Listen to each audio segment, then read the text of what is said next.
El cordón umbilical que unía Vietnam del Norte con el sur para aliviar el esfuerzo bélico era un sistema de senderos de montaña de unos 3.000 kilómetros de longitud, la ruta Ho Chi Minh.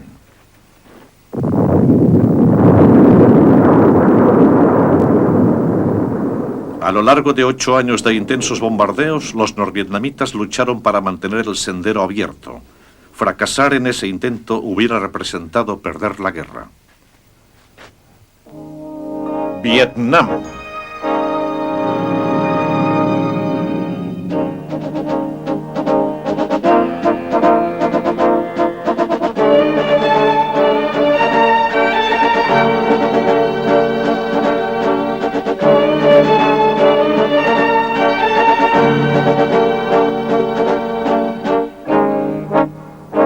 Vietnam, 1945-1975, la guerra de los 10.000 días. La guerrilla. La ruta Ho Chi Minh era como un embudo. Los hombres y suministros entraban por el norte para salir a los campos de batalla en el sur. Pero no era solo una ruta. Se trataba de una red de caminos de tierra, canales y ríos que generalmente iban de norte a sur a lo largo de unos 3.000 kilómetros.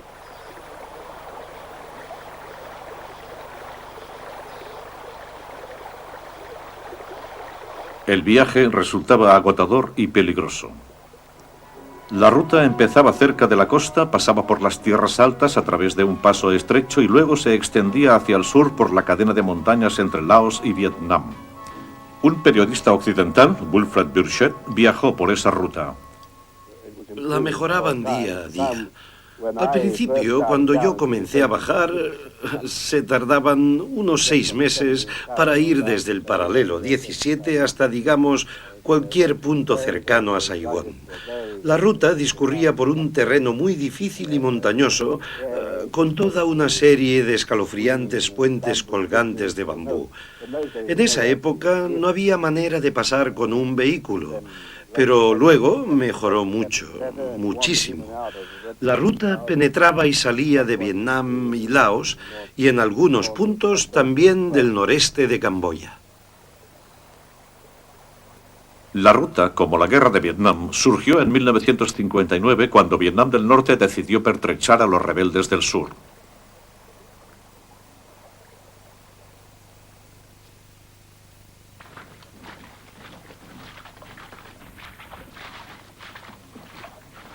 El estratega de Vietnam del Norte, el coronel Ha Van Lau, nos aclara.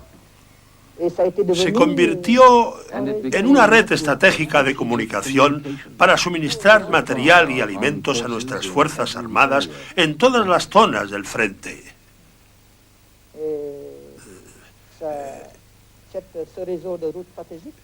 Y esta red de rutas estratégicas cumplió su misión vital en nuestra lucha contra las fuerzas estadounidenses en Vietnam del Sur.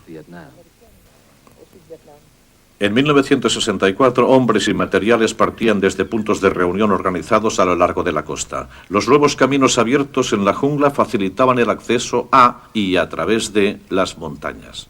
Una parte del sendero pasaba por el neutral Laos, por lo que ambos bandos al principio negaban que existiera una guerra aérea y terrestre.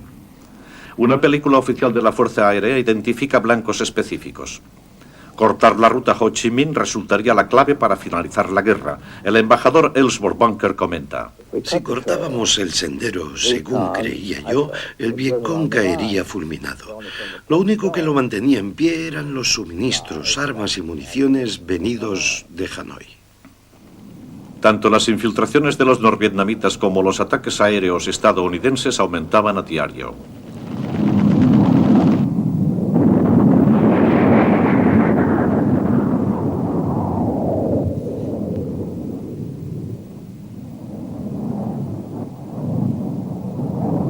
Desde 1964 hasta 1967, los ataques aéreos se triplicaron, pasando de 2.000 a 7.000 cada mes.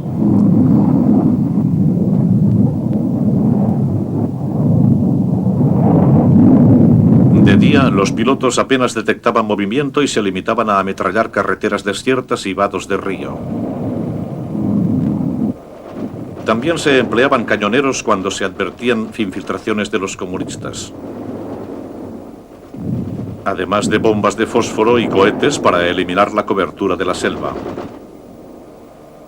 Los norvietnamitas defendían el sendero con tropas de élite y unidades de artillería. 25.000 soldados de Vietnam del Norte guardaban los accesos a la ruta. Los estadounidenses consideraban que las defensas comunistas eran demasiado fuertes para ser atacadas por tierra. En su lugar, Estados Unidos lanzó los ataques aéreos más concentrados de la historia y llevó a cabo alguna incursión ocasional de comandos. Un ejército de 50.000 obreros se encargaba del mantenimiento de la ruta, limpiando los pasos de montaña bombardeados y reparando los puentes para que la tropa y los camiones pudieran llegar al sur.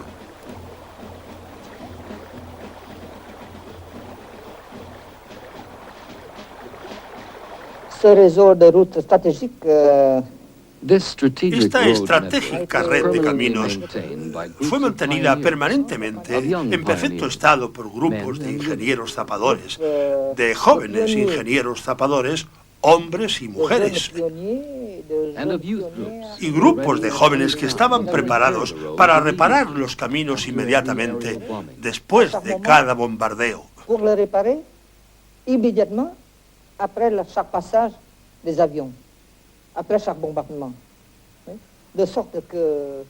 A pesar de la estrecha vigilancia que realizaron los estadounidenses sobre esta red de caminos, la ruta jamás fue cortada. A pesar de los bombardeos, la infiltración comunista se incrementaba de año en año.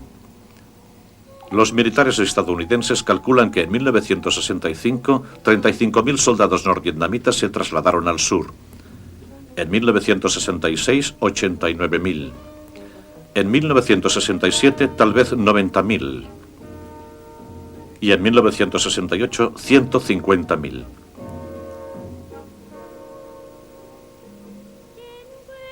Los defensores de la ruta cultivaban sus propios alimentos y disponían de campamentos y talleres de reparación de camiones situados a pocos kilómetros unos de otros, ocultos por la espesa cobertura de la jungla. Existía una disciplina estricta en cuanto a horarios de comida y racionamiento.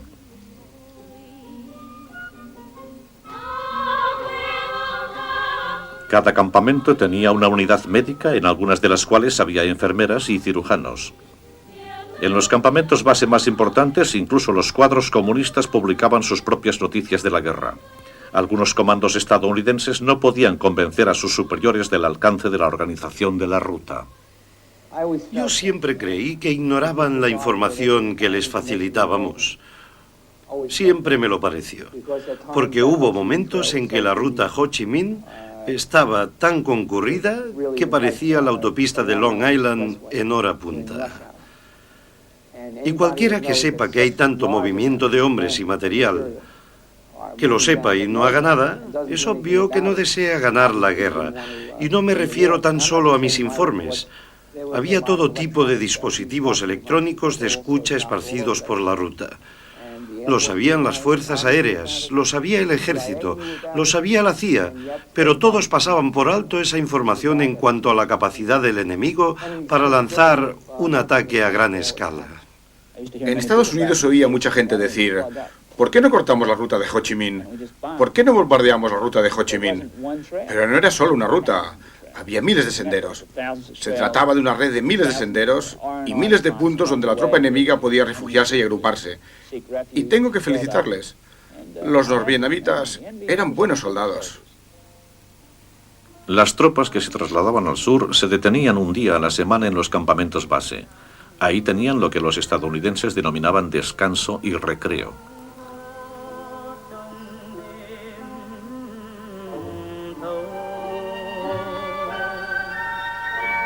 En contra del reglamento del ejército, el pasatiempo más popular era llevar un diario. Como dijo un soldado capturado, escribíamos acerca del terreno, el paisaje, escribíamos poesías y nos intercambiábamos los diarios para leerlos.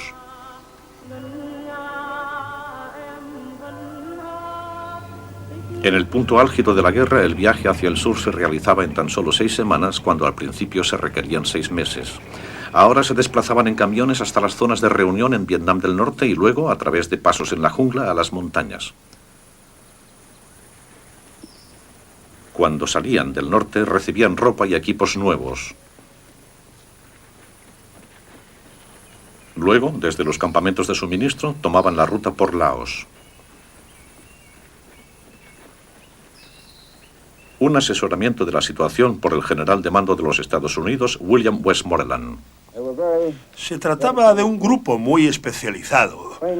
El entrenamiento del soldado norvietnamita implicaba más doctrina propagandística que entrenamiento militar. Constituían un grupo muy duro y sus comandantes estaban bien disciplinados y bien entrenados, pero eran despiadados y exigían una obediencia estricta de sus hombres, de los soldados. Tenían una actitud fatalista. Cuando iniciaban el viaje hacia el sur, muchos de ellos llevaban un tatuaje en el brazo en el que podía leerse «Nacido en el norte para morir en el sur».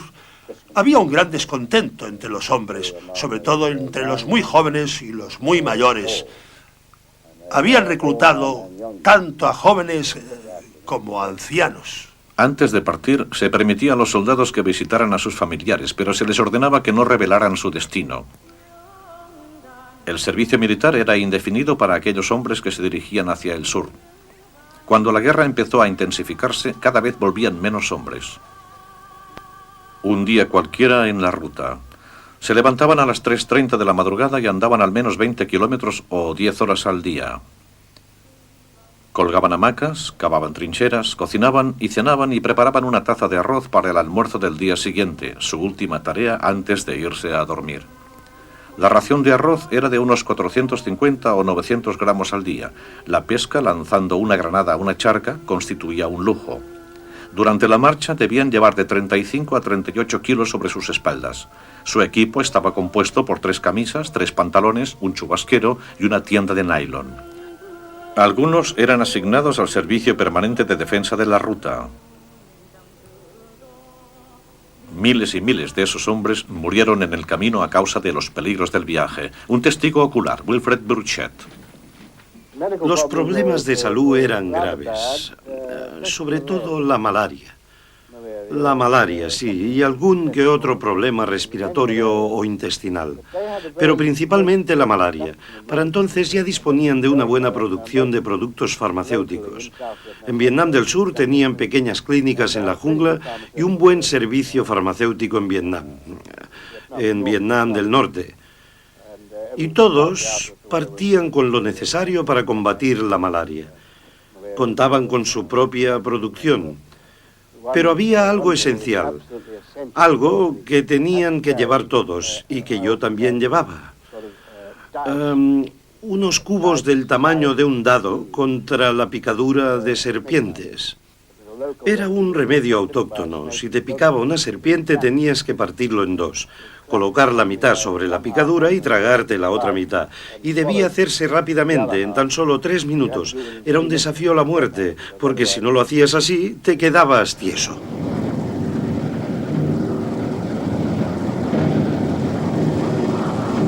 A finales de 1968, Estados Unidos se preparó para una retirada gradual de tropas e inició un intento a gran escala para detener la infiltración comunista. Los ataques aéreos contra la ruta se triplicaron alcanzando los 200 al día.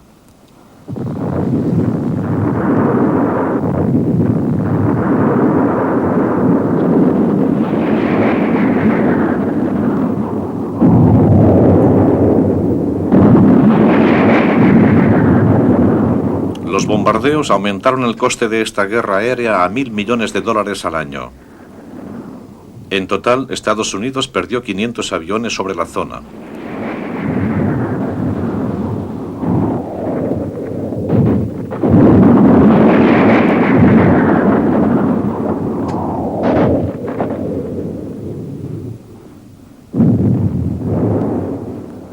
El alto mando estadounidense anunció sus éxitos. En 7 meses fueron destruidos 25.000 camiones en la ruta.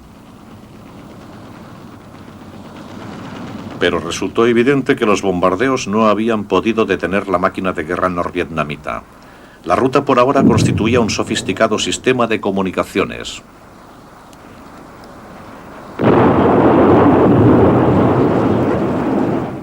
Al principio no era más que un mísero entramado de senderos, pero gradualmente fue convirtiéndose en una carretera de importancia, junto a la cual corría paralelo un oleoducto para la gran acción ofensiva en 1975. Conseguían llevar el combustible a donde lo necesitaban. Era absolutamente decisivo desde el principio al fin. A finales de 1968, el Servicio de Inteligencia estadounidense informó que unos 10.000 camiones utilizaban el sendero a la vez en algún momento concreto.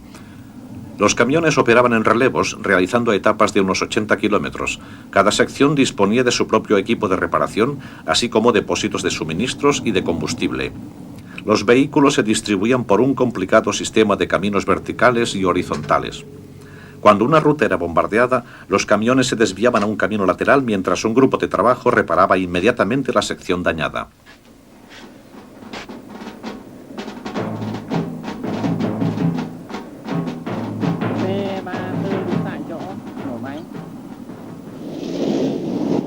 Se probaron nuevas tecnologías, se lanzaron sensores para detectar el movimiento de tropas y vehículos en la ruta. Con ello se consiguió que las vías de salida fueran algo más fáciles de detectar, pero al final siempre había que volver a las aldeas donde era difícil obtener información fiable. A pesar de la polémica, se emplearon más defoliantes para destruir el follaje de la jungla en las tierras bajas. Según el Pentágono, en 1967 los convoyes comunistas entregaron 60 toneladas de suministros diarios en el sur, una cantidad suficiente para continuar la guerra. Alimentos, armas y municiones eran distribuidos a centenares de pequeñas unidades en el terreno.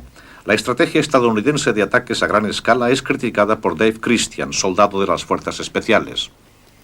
Intentaban librar una guerra de guerrillas con métodos convencionales y libraban una guerra defensiva. Así que tenían muchas tropas y mecanismos de apoyo. Tenían un cuerpo de señalizaciones y muchas cosas más que no eran necesarias. Es probable que se utilizaran en la Segunda Guerra Mundial o posiblemente en Corea, pero resultaban anticuados en Vietnam.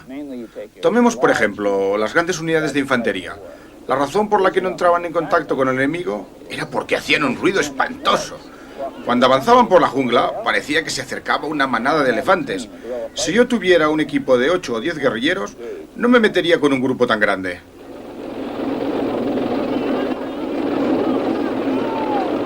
Incapaces de bloquear la ruta, los mandos estadounidenses se concentraban en interceptar las salidas. El Triángulo de Hierro, una zona de unos 80 kilómetros cuadrados al norte de Saigón, era un punto principal de infiltración. El general Westmoreland defiende las grandes operaciones convencionales. La zona de Guerra C era un área de denso bosque al norte y oeste de Saigón, a lo largo de la frontera con Camboya. Antes de nuestra llegada, los vietnamitas no se atrevían a entrar ahí porque estaba totalmente dominada por el enemigo. Ahí el Vietcong disponía de grandes complejos de túneles, tenían su cuartel general bien atrincherado y camuflado y sus depósitos de suministros.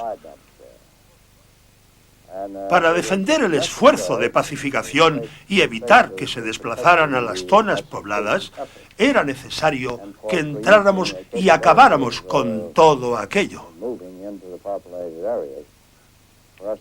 Pero no se podía entrar con una patrulla, no se podía entrar con una compañía, no se podía entrar con un batallón. Se los hubieran comido vivos, les hubieran tendido emboscadas. Por consiguiente, hizo falta tropas en masa para entrar ahí con seguridad y cumplir la misión con un mínimo de bajas. Y así se hizo. Westmoreland prefería lanzar un ataque directo contra la ruta, pero Washington rechazó el plan, ya que requeriría 4 divisiones de infantería en un momento en que Estados Unidos deseaba retirar sus tropas. En su lugar, los militares lanzaron operaciones masivas contra las zonas de las bases comunistas. Un jefe, el general William Dupuy, explica: había operaciones que se llamaban búsqueda y destrucción, pero resulta que estas palabras fueron una mala elección. Lo que sucedió en 1964, mucho antes de perder la popularidad, es simplemente que unidades estadounidenses o unidades aerotransportadas vietnamitas o incluso unidades de marines patrullaban en la jungla, no en las ciudades ni en las aldeas, con el fin de buscar y localizar las unidades de la fuerza principal, luchar contra ellas y destruirlas. Luego supongo que se asoció con fotografías de soldados registrando aldeas y quemándolas. Las palabras búsqueda y destrucción se convirtieron en palabrotas. En una operación típica, los helicópteros descendían por sorpresa sobre aldeas sospechosas.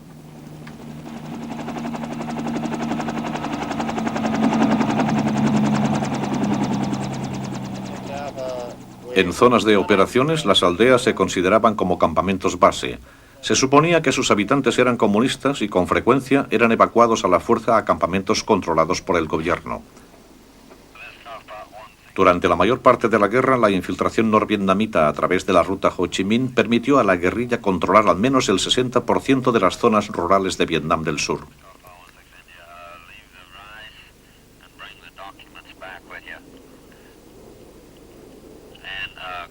Se registraban las casas en busca de armas y documentación y luego, con frecuencia, se quemaban las viviendas para que no pudieran ser utilizadas como refugios por los comunistas. Las fuerzas estadounidenses que poseían mayor movilidad confiaban en tácticas de entrada y salida sin mantener el terreno. Cuando se retiraban los estadounidenses, las cabañas de paja y los comunistas no tardaban mucho en reaparecer. Pese a que las aldeas comunistas conocidas eran arrasadas junto con sus cultivos, los comunistas construyeron a lo largo del campo escondites subterráneos que enlazaban con la ruta. Los guerrilleros consideraban la ruta como su camino hacia la victoria.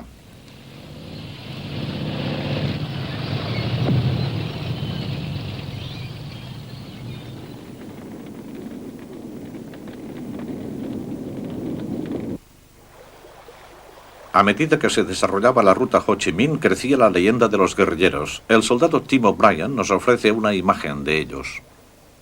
Sobre las 12 de la noche, por ejemplo, nos agrupábamos en compañías de unos 100 hombres y aproximadamente la mitad se agrupaba a medianoche y a veces nos pintábamos la cara y nos quitábamos los cascos, ya que eran inútiles. Impedían oír por la noche, eran pesados y era difícil moverse con ellos puestos. Lo dejábamos todo salvo nuestros fusiles, la munición, una cantimplora de agua, el Playmore y una radio, esencialmente para empezar a zigzaguear por esa tierra fantasmal que llamábamos Vietnam. Daba miedo. Entre los soldados existía una especie de superstición de que esa tierra estaba poblada por fantasmas. En mi compañía llamábamos fantasmas al Vietcong. Los fantasmas han salido esta noche. Los fantasmas nos matarán esta noche. No les llamábamos Charlie, sino fantasmas. Esa sensación espectral existía. Era como una fantasía. Era como Ichabod Crane galopando a medianoche por Sleepy Hollow. Los árboles parecían moverse, levantarse realmente del suelo, vibrando. Lo llamábamos la tierra de la fantasía, la tierra de los fantasmas. Lo llamábamos así porque el Vietcong era tan fantasmal. Nunca los veías, solo veías una llamarada cuando te disparaban. Igual veías una sombra, pero en raras ocasiones. Y parecían capaces de hacer cosas increíbles. Podían arrastrarse a través de las alambradas. Parecían capaces de hacer cosas sobrenaturales, o al menos eso se nos antojaba. Y empezó a tomar cuerpo la imagen de un enemigo capaz de hacer cosas realmente increíbles.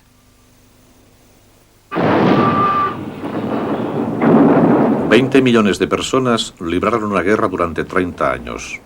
El tonelaje de explosivos lanzados sobre Vietnam del Norte superó al empleado en toda la Segunda Guerra Mundial. El embajador vietnamita en las Naciones Unidas, Ha Van Lau, comenta: Naturalmente, de verdad fue horroroso, pero ya conocen a nuestro pueblo. Tenemos la capacidad de adaptarnos y superar las dificultades.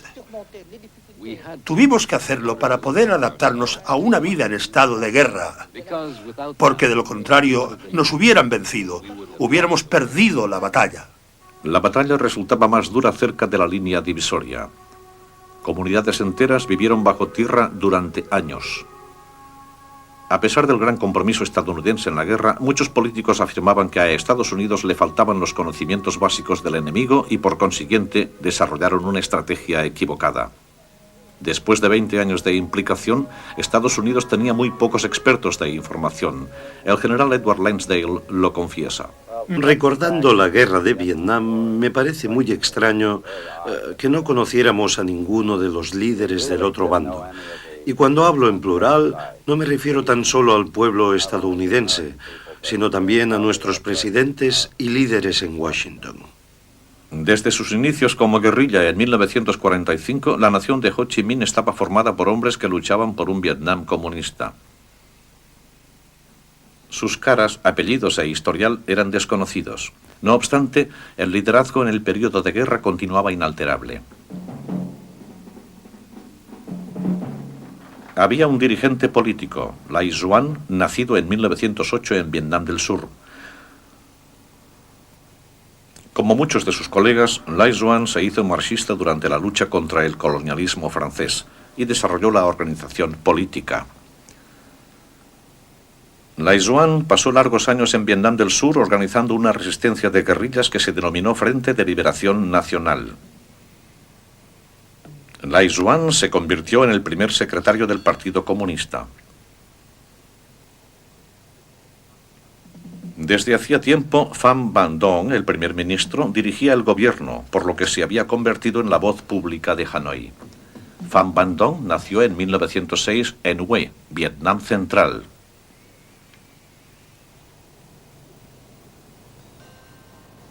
Dong, que tenía una buena educación por ser hijo de un mandarín, colaboró en la fundación del Viet Minh, el movimiento campesino que luchó contra los franceses.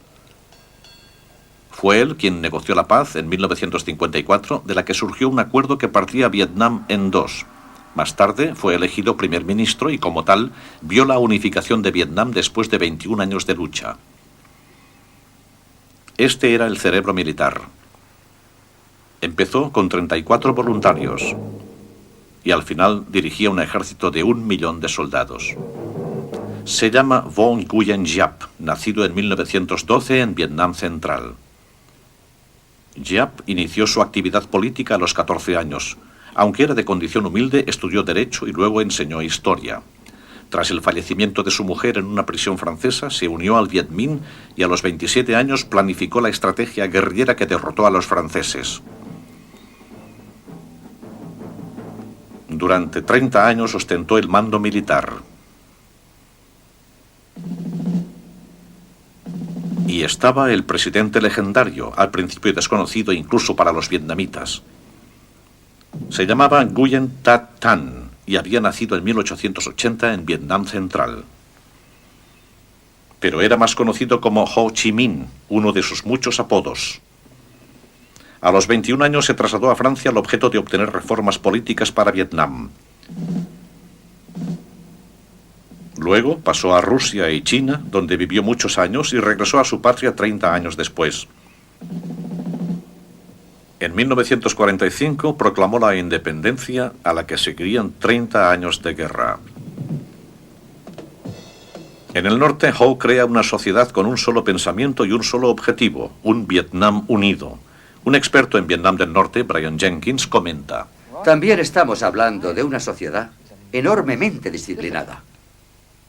Una sociedad históricamente bien disciplinada y durante la guerra, cada estratos de esa sociedad se concentró en librar la guerra. No estamos hablando de una sociedad con libertad de prensa. No estamos hablando de una sociedad con debates abiertos. Estamos hablando de una sociedad en la que la producción, la economía, la prensa e incluso cada poema y cada actividad artística se concentraba en una finalidad común, en el esfuerzo para la guerra. La guerra en el norte adquiría un cariz más intenso a lo largo de las rutas de infiltración cerca de la frontera con el sur. Estados Unidos bombardeó esta región casi a diario durante 8 años. Con entusiasmo, Ha Van Lau nos lo cuenta. Cuando llegaban los aviones enemigos, todos participaban en la defensa antiaérea, tanto si se trataba de la defensa activa, disparando las armas, o la defensiva pasiva, creando condiciones para que la población civil no fuese alcanzada por las bombas. Y cuando se iban los aviones, todo el mundo seguía con su trabajo en las fábricas, en los campos, en los pueblos y en las ciudades. Para proteger la zona fronteriza, la población de Vinh Linh se escondió bajo tierra. De año en año, la comunidad de túneles se iba ampliando. Según Hanoi, el extraño mundo de Vinh Linh se extendía a lo largo de centenares de kilómetros y daba refugio a 70.000 personas. Vinh Linh era admirada como un ejemplo del sacrificio nacional. Ahí se animaba a la gente para que prestara sus servicios. Entre bombardeo y bombardeo, los campesinos criaban ganado y cultivaban la tierra. Las trincheras atravesaban los campos de labor. Los túneles estaban organizados como una ciudad. Había parvularios, hospitales y zonas de esparcimiento. La mayor parte de la población jamás había conocido la paz. Toda la sociedad evolucionaba alrededor de la guerra. El periodista Wilfred Burchett lo cuenta entusiasmado. Era obligatorio que los niños vistieran de camuflaje verde para ir a la escuela, lo cual resultaba bastante duro, pero era el único centro educativo de la zona. Recuerdo que una vez viajaba en coche y de pronto todo un campo de maíz se puso en pie y cruzó la carretera corriendo. Eran los niños de la milicia local campesina. La prioridad es mantener abiertas las rutas de suministros y reclutaban mujeres para defenderlas. Al principio, las mujeres desempeñaban un cometido muy considerable. Durante mis primeras visitas, yo diría que casi la mitad de las unidades de autodefensa de los poblados, o quizá más, eran mujeres que sabían manejar un fusil, granadas y lo que fuera. En el norte, las mujeres habían desplazado a los hombres en los trabajos agrícolas y podían verse mujeres por todas partes, trabajando en los campos y realizando labores que nunca antes habían hecho, como arar y rastrillar y cosas por el estilo. Nuestro ejército era, por naturaleza, un ejército popular y estaba compuesto por 3 categorías: la milicia local, las unidades regionales y las unidades del ejército regular. Un soldado del ejército regular tenía entre 20 y 25 años de edad. La mayoría de ellos había ido a la escuela secundaria y tenían la posibilidad de seguir sus estudios en clases nocturnas si las condiciones lo permitían.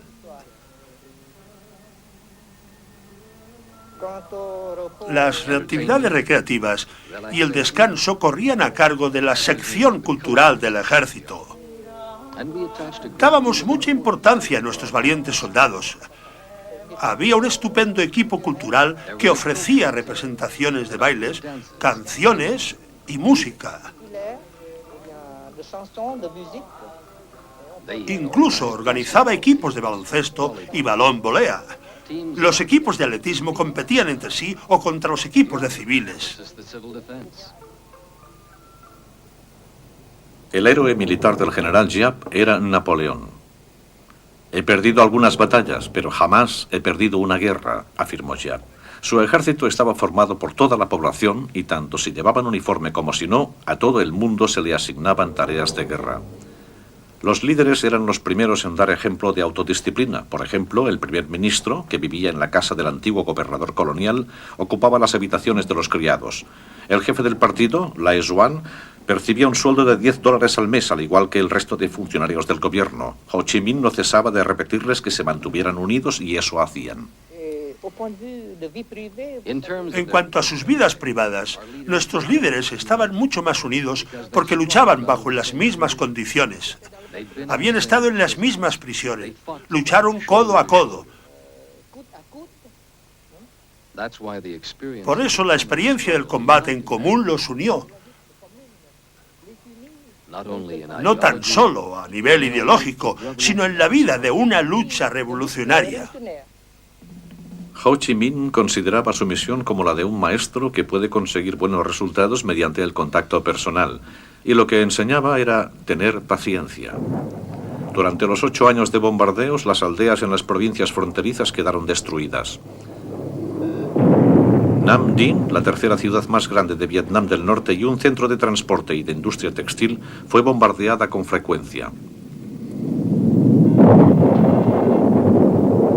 Los daños fueron ampliamente publicados.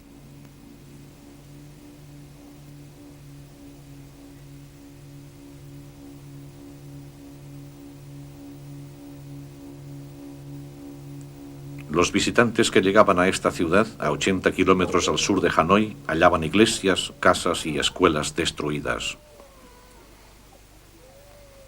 La mayor parte de los 90.000 habitantes fue evacuada, pero se adaptaron, según Ha Van Lao.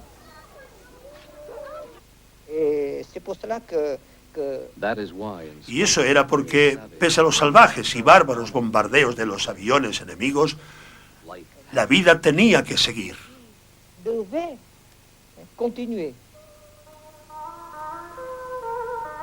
9 de cada 10 obreros de las industrias principales fueron trasladados a cuevas en la montaña.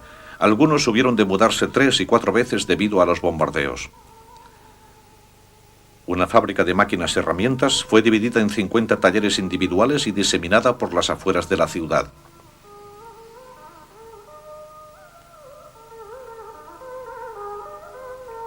Se continuaba trabajando a un ritmo de 3 turnos para mantener el esfuerzo de guerra en el sur. Las penurias individuales continuaron durante 30 años. Los alimentos estaban a un nivel de pura subsistencia. En 1967, el racionamiento mensual por persona era de medio kilo de carne y 3,5 kilos de arroz. Anualmente se concedían a cada persona 4,5 metros de tela, suficiente para confeccionar una camisa y unos pantalones, el vestuario normal para hombres y mujeres. Algunos obreros fueron trasladados a centenares de kilómetros de sus hogares, por lo que algunos niños estuvieron separados de sus padres durante años. Esto ya había ocurrido antes en Vietnam. Las zonas evacuadas fueron utilizadas por primera vez en las guerras del siglo X y ahora vivían donde habían luchado sus antepasados. Los estudiantes lucían el pañuelo rojo del movimiento de las juventudes comunistas. La lección combinaba una historia de 1000 años de nacionalismo vietnamita con el marxismo. Un experto en asuntos comunistas, Brian Jenkins, aclara: sin ser tajante en cuanto a lo que dicen de estar atrapados en la historia para repetir la historia, es seguro que habrían poderosas fuerzas históricas en Indochina que tendrían un gran impacto sobre el curso de los acontecimientos. Como historiador me gustaría retroceder varios siglos para encontrar patrones que se hayan repetido a lo largo de 500 o 600 años. Ellos se asieron con fuerza a esas poderosas tradiciones que hacían que la historia funcionara para ellos. Y psicológica y políticamente, esto colocó a los subvietnamitas y a los estadounidenses como intrusos extranjeros en una gran desventaja. Pudieron aprovecharse de esta poderosa tradición de resistencia. En algunos casos estamos hablando de la resistencia durante siglos al régimen chino. Todos los civiles debían contribuir a la guerra. La limpieza de carreteras y vías férreas se convirtió en una tarea especializada.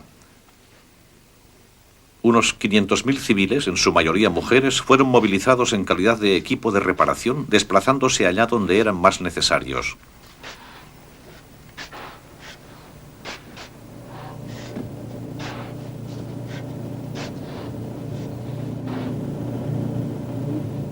En 1968, Hanoi declaró que el 80% de las ciudades del norte habían sido bombardeadas.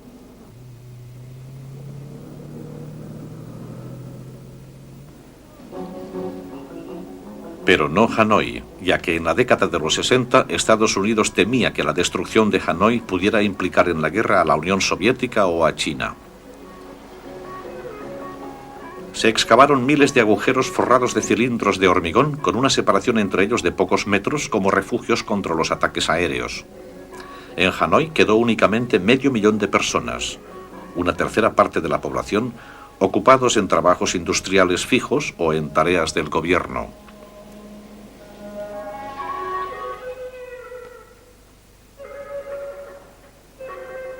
La vida cotidiana tenía que seguir y sobre todo la producción tenía que seguir e incluso intensificarse, porque si no hubiéramos aumentado la producción, ¿cómo hubiéramos podido tener suministros para seguir la guerra? En los centros urbanos, para salvar las vidas civiles, cavamos trincheras por todas partes. La pala se convirtió en la herramienta de la supervivencia nacional. La jornada laboral de 16 horas fue algo normal durante decenios. La estrategia principal consistía en esperar más que el enemigo. Se desconocía cuánto gastaba Vietnam del Norte en la guerra, pero lo cierto es que esta exigía un tremendo sacrificio económico. En las tiendas del gobierno se formaban largas colas para comprar cigarrillos a los que llamaban Dien Bien Phu. Una simple mosquitera constituía un lujo. A finales de los años 60 la ración alimenticia aumentó con la ayuda soviética, pero incluso así los funcionarios confiaban a los visitantes: tenemos mucha hambre. Pero en todo momento se mantuvo la cultura vietnamita tradicional. Y podría decir que tampoco nos faltaban los momentos de distracción. Había espectáculos culturales, había veladas culturales para el pueblo, y cuando sonaba la alarma nocturna nos dispersábamos. Cuando se iban los aviones, los espectáculos volvían a empezar. Así era nuestra vida durante los bombardeos.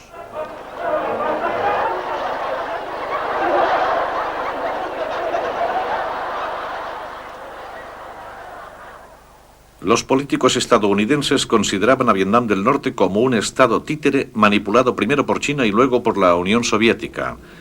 Pero Hanoi decía a su pueblo que estaban luchando por la independencia. Por otra parte, el norte no comprendía las motivaciones de Estados Unidos y tampoco reconocía a Vietnam del Sur como país legítimo. Y presentó la guerra como una cruzada nacional para lograr un Vietnam unido.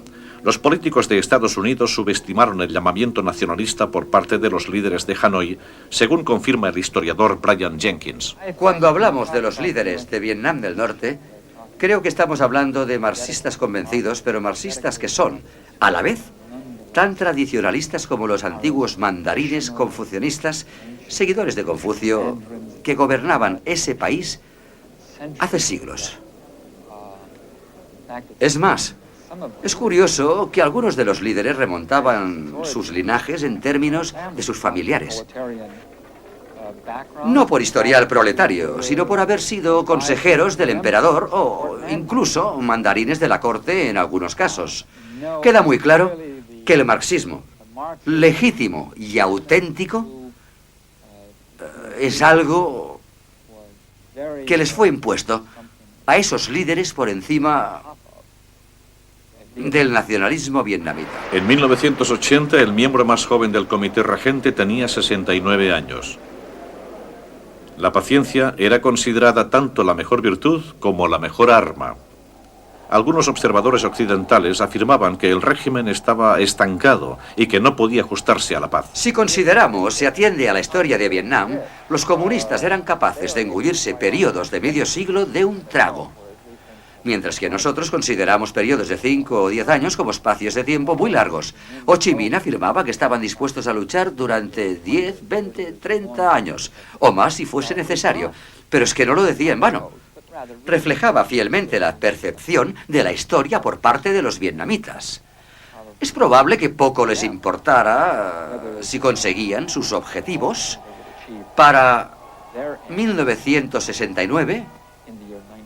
1970 o 1975. Incluso podía haber sido en el año 2000.